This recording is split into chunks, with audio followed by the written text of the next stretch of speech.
अंग्रेजों ने जो कानून बनाए थे वो अपनी सुविधा के लिए बनाए थे, आयुर्वेद को खत्म करने के लिए।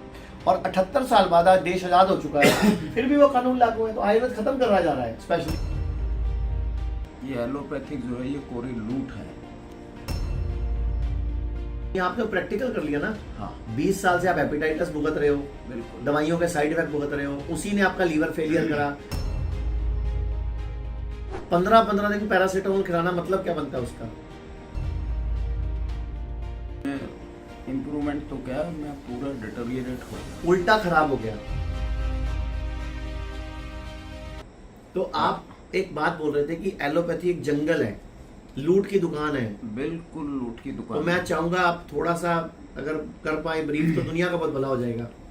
देखिए डॉक्टर साहब, हम लोग क्या है, आम अमूमन हर कोई एलोपैथिक की तरफ भागता है, और मुझे नहीं लगता इससे कोई ठीक होने की कोई उम्मीद है। इससे बेहतर ये है कि आयुर्वेद पे जो है वो ध्यान दिया जाए और इसको बढ़ाया जाए जितना भी हो सके, ताकि लोगों को जो है स्वस्थ बना सके। और ये एलोपैथिक जो है ये कोरी लूट है, मैं पूरी जिम्मेवारी के साथ कह सकता हूँ। ये आपने प्रैक्टिकल कर लिया ना। हाँ 20 साल से आप हेपेटाइटिस भुगत रहे हो, बिल्कुल। दवाइयों के साइड इफेक्ट भुगत रहे हो, उसी ने आपका लीवर फेलियर करा। 15-15 दिन पैरासीटामोल खिलाना मतलब क्या बनता है उसका? जी जी जी। जब आप पता है बुखार की दवाई लीवर फेल करती है, किडनी फेल करती है, तो 14 दिन देनी नहीं चाहिए थी आपको। बिल्कुल। इससे अच्छा आपको 5 ग्राम नीम दे दो सुबह शाम, बुखार यूं चुटकियों को उतरता है। अभी मैं आपको देखो क्या दे रहा हूँ। अभी आप मेरे को मिले हो, खांसी के लिए मैंने आपको क्या दिया है? मुलट्ठी और छोटी इलायची। बिल्कुल। और मैंने बोला सुबह शाम चबाना। जज साहब मैं खुद भी चबा रहा हूँ, मैडम भी चबा रही हैं। और मैंने इनको क्या दिया है? अभी एक लीवर की दवाई दी है और एक पेट को, लीवर को, स्प्लीन को शुद्ध करने की दवाई दी है। तो ये आयुर्वेद है, जड़ी बूटियां हैं। तो आप जब 14 दिन रहे अभी, तो उस 14 दिन में क्या इंप्रूवमेंट आई आपको? 14 दिन में इम्प्रूवमेंट तो क्या, मैं पूरा डिटेरियोरेट हो गया, उल्टा खराब हो गया। हाँ एचबी भी कम हो गया, पूरा डिटेरियोरेट। जिसको हीमोग्लोबिन कितना हो गया था आपका? हेमोग्लोबिन देखो कितने से कितना आ गया था आपका? ये जब एडमिट हुए 10.5 था और जब डिस्चार्ज हुए ये 25 को ही 9.8 था। मतलब ये हीमोग्लोबिन उल्टा घट गया वहां पे इनका। और ये देखिए डॉक्टर साहब, उन्होंने इसके लिए मुझे दवाई भी देते रहे हीमोग्लोबिन बढ़ाने की। बढ़ाने की, कि भाई ये बढ़े इससे। तो और फिर भी कोई बात और नहीं। मैं आपको 7 दिन में चमत्कार दिखाऊंगा आयुर्वेद का। यहाँ पे 7 दिन बाद आपका चेक करके दिखाऊंगा कि आपका 11, 12 या 14 है। तो जी जी। हमें यकीन है, भरोसा है। अच्छा, आप थोड़े दिन से हमारी डाइट फॉलो कर रहे थे, हाँ। तो आपको उससे क्या बेनिफिट मिला? उससे मुझे एक तो भूख लगती थी, ठीक है। और दूसरा ये था कि शरीर में जान आती थी। ठीक है। बट ये जो हेपेटाइटिस बी वाला जो मसला है, सर हम आपको हेपेटाइटिस बी में भी चमत्कार दिखाएंगे यहाँ पे। मेरे पास बहुत सारे पेशेंट हैं, इनका नेगेटिव आ गया है, और बहुत सारे पेशेंट हैं उनका कंट्रोल हो गया। आपका लीवर, आपको अच्छा लीवर क्या बताया अभी? लीवर के लिए क्या इलाज बताया आपको? Liver transplant. आपको लीवर ट्रांसप्लांट बता दिया। हाँ, PGI। अच्छा, आपकी बॉडी में जो नया लीवर आएगा वो सेटल होगा नहीं होगा, ये क्या गारंटी है? बिल्कुल ठीक है। पहली बात तो आप किसी और का लीवर लोगे, हाँ उन्होंने 20 पैसे 30 पैसे 40 पैसे लीवर निकाल लेंगे। उन्होंने बोल दिया कि किसी दूसरे का लगवाना पड़ेगा। मैं आप वाइफ का लाओ, बेटी का लाओ, हाँ, किसी रिश्तेदार का लाओ, मम्मी का लाओ। फैमिली में से ही होगा। अच्छा, मैं आपको एक केस दिखाता हूँ अभी। गुड़गांव की एक लड़की है 24 साल की, 27 साल का पति है। उसने अपने पति को लीवर दिया, लड़की आईसीयू में रही 14 दिन, लड़की की डेथ हो गई। जिसने दिया, जिसने मरा, जिसने लिया वो वैसे स्ट्रेस में आ गया वो भी एडमिट है। ये अखबार अभी आई है न्यूज। लीवर देना लेना कोई मजाक है क्या? जिसका लीवर निकालोगे उसका भी तो 25-30 में लीवर काटोगे, उसको भी तो जिंदगी भर दिक्कत आएगी। जब आपका यही लीवर रिपेयर हो सकता है, मैं आपको अब दिखाऊंगा ना जादू।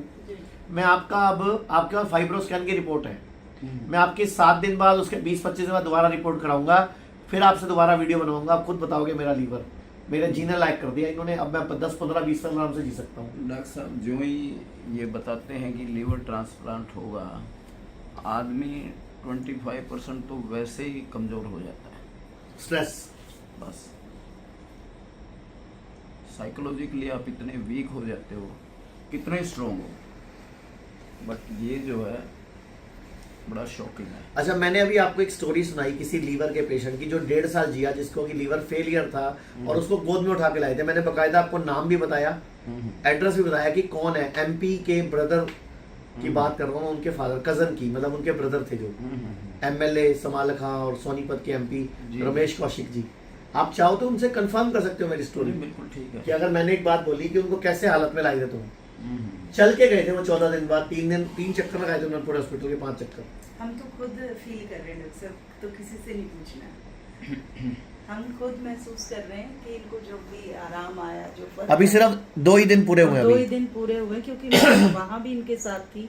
हाई ग्रेड फीवर जाता था, कफ बढ़ती थी और मुझे टेंशन हो जाती थी शाम होते ही, बट उसमें कोई फर्क नहीं आ रहा था। मेडिसिन भी फुल थी, एंटीबायोटिक्स, पीसीएम सब चल रहा था, बट वो शाम वाला जो एपिसोड है वो कंट्रोल नहीं हो रहा था। बट उसके बाद वेट करके फिर हम लास्ट में यहाँ लेके आए, तो मुझे पूरा ट्रस्ट है कि ये यहाँ से अच्छे होके जाएंगे। एक तो वो जज जो साहब दवाई देते थे ना उसके लीवर को बढ़ाने के एंटी लिए, कैंसरस जो नहीं जो बढ़ाने के लिए वो हीमोग्लोबिन बढ़ाने के लिए 9,000 का टीका देते हैं।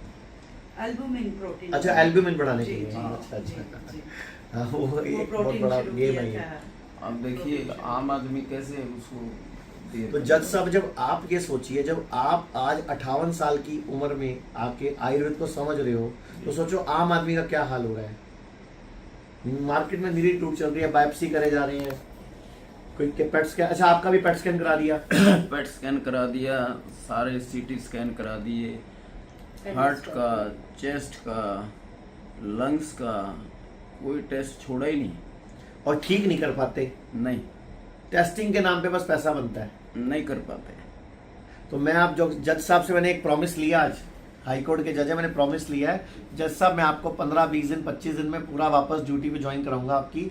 आप अपने कुर्सी पे जाके बैठ के ऑर्डर करना और फैसले करना, लेकिन आज के बाद आपको आयुर्वेद की लड़ाई हमारे लिए लड़नी होगी, क्योंकि आयुर्वेद के कानून बड़े। सर 1940 में एक drug and magic remedy act बना था। 1940 में अंग्रेज वो गुलाम था भारत। आज उस कानून का क्या मतलब है जो अंग्रेजों ने अपने लिए बनाया था आयुर्वेद को खत्म करने के लिए? आज वो कानून क्यों लागू है देश में? 1895 में अंग्रेजों ने एक एपिडेमिक एक्ट बनाया था। आज के टाइम में उस एक्ट में बदलाव होना चाहिए कि नहीं? वक्त के साथ बदलना चाहिए ना। अंग्रेजों ने जो कानून बनाए थे वो अपनी सुविधा के लिए बनाए थे, आयुर्वेद को खत्म करने के लिए। और 78 साल बाद आज देश आजाद हो चुका है, फिर भी वो कानून लागू है, तो आयुर्वेद खत्म करवाया जा रहा है स्पेशली। बिल्कुल, इसमें कोई तो सर आप प्रॉमिस करो कितने दिन में उठ के जाओगे और ड्यूटी ज्वाइन करोगे? आप कमिटमेंट दो, मैं रिकॉर्ड कर रहा हूँ इसमें आज। देखो डॉक्टर साहब, वो आप पर डिपेंड करता है। ठीक है, चलो 15 दिन की बात करते हैं अपने, ठीक 21 है। दिन मैक्सिमम की बात करते हैं। आज है 30 जुलाई 2025। 21 अगस्त 2025 को मैं आपको कोर्ट में देखना चाहूंगा। मैं रोज आपकी रिपोर्ट लूंगा यहाँ से, रोज डॉक्टर से बात करूंगा, रोज आपकी इंप्रूवमेंट नोट करूंगा, और 21 अगस्त को मैं चाहता हूँ आप अपना कोर्ट ज्वाइन कर लो। तो ये मैं प्रॉमिस ले रहा हूँ आपसे। और मैं आयुर्वेद के लिए जो भी मेरे से होगा वो करूँगा। डन। ठीक है जी, तो सुना आपने, ये खुद हाई कोर्ट में जज है, अभी सिटिंग जज है, अभी इनकी जॉब में 4-5 साल पड़े हैं। अब इनको नहीं पता है फंस गया मेरे जाल में। अब मैं इनको ठीक करूंगा, आयुर्वेद का जादू दिखाऊंगा, और मैं इनसे आयुर्वेद के फेवर के काम कराऊंगा अब सारे। नहीं तो कम से कम इनकी कम्युनिटी में तो मैसेज स्प्रेड कराऊंगा कि भैया आयुर्वेद ही दुनिया को बचाएगा। आप खुद सोचो, आयुष्मान योजना, जिसका नाम है आयुष्मान योजना, यानी कि आयुष की योजना है, उसमें आयुर्वेद होगा, योगा होगा, यूनानी होगी, 5 लाख का इलाज फ्री होना चाहिए। उसमें आयुष है ही नहीं, मान ही मान है, जबकि नाम आयुष्मान योजना है, उसमें सिर्फ एलोपैथी है। आप सोचो 78 साल हो गए देश को आजाद हुए हुए, 75 साल तक देश में हेल्थ इंश्योरेंस में आयुर्वेद चलता ही नहीं था। ये लड़ के 3 साल पहले शुरू हुआ है। एक आयुर्वेद का डॉक्टर ना एक मेडिकल सर्टिफिकेट का साइन नहीं कर सकता था, एक लाइसेंस बनवाने का साइन नहीं कर सकता था, अब साइन होने लगा है। नहीं तो एमबीबीएस डॉक्टर ही साइन करता था। और मैं आपको एक और सच्चाई बताऊं, जो आयुर्वेद का डॉक्टर होता है उसको बोलते हैं BAMS, होम्योपैथी का डॉक्टर होता है उसको बोलते हैं BHMS, यूनानी वाले को बोलते हैं BU, नेचुरोपैथी वाले को बोलते हैं BNYS, एलोपैथी वाले की डिग्री है BMBS, लेकिन लिखते क्या है, बताओ क्या लिखते हैं वो, MBBS, जबकि डिग्री का नाम क्या है, सर्टिफिकेट चेक करो ना उनका, BMBS है। लेकिन एक्चुअल में अंग्रेजों ने ऐसा जाल फैलाया कि वो MBBS लिख देते हैं ताकि आपको लगा ये मास्टर डिग्री है, बड़े डॉक्टर के पास चलते हैं। जबकि आयुर्वेद का डॉक्टर BMS है, वो BMBS है, लेकिन लिखते हैं MBBS है, बोलते लैटिन नेम है। तुम भारत में रह रहे हो, लैटिन में रह रहे हो। भगवान आपसे खुश है, हम आपसे खुश हैं। नहीं, 21 अगस्त को कोर्ट में मिलने आऊंगा आपसे। Thank you. थैंक यू जी, धन्यवाद। लोग कहते हैं आयुर्वेद गंभीर बीमारियों का इलाज नहीं कर सकता, लेकिन अगर पूरे भारत में कोई गंभीर बीमारी से परेशान है तो आयुर्वेद को ट्राई करने तो आ सकते हो ना, पंचकर्मा करा सकते हो, नुकसान तो कुछ होगा नहीं, लेकिन बॉडी हील कर गई तो जिंदगी आपकी बन जाएगी। और सभी प्रकार के हेल्थ इंश्योरेंस हमारे 120 सेंटरों पर चलते हैं।